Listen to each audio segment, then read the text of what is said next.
Pang matagalang solusyon ng kailangang ibigay sa amin bilang isang Batanggenyo. Hindi naman lagi pwedeng kung kailan lang may bagyo doon lang gagana yung pamahalaan. Kumbaga dapat bago pa dumating yung punto na kailangan ng tao yung pangangailangan, dapat handa na silang ibigay agad dito. Sa drainage po. Kasi po, kapag po malakas ang ulan, so mataas din po yung tubig. So mas nahihirapan po yung mga tao na makalabas kasi nga po mataas yung tubig, lalo na din po yung mga pampasaherong jeep. Ang unang namin babaguhin dito sa Lipa, yung traffic. Yung sobrang traffic kahit saan ka pumasok sa Lipa.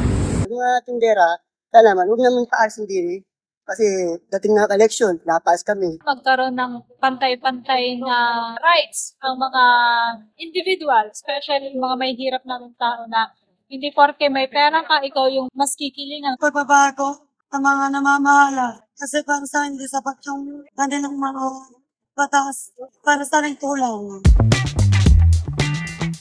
Iisipin natin is huwag tayo magpapadala sa bulk buying kasi ngayon may mabibigyan nila tayo ng pera pero in the near future yung binigay nila sa atin is kukunin din nila yung sa atin ng times 3, times 10 pa yung laki. Yung taong kayang patunayan natin sinasabi, hindi yung porket sikat siya na yung iboboto. I-review nila lahat ng plataforma na sinabi ng mga kandidato na gusto nilang gawin. Unang-una ang dapat natin look na manunungkulan ay hindi corrupt. Para lalong umunlad ang bayan ng Batangas. Pumili ko ng karapat-dapat na maging kandidato.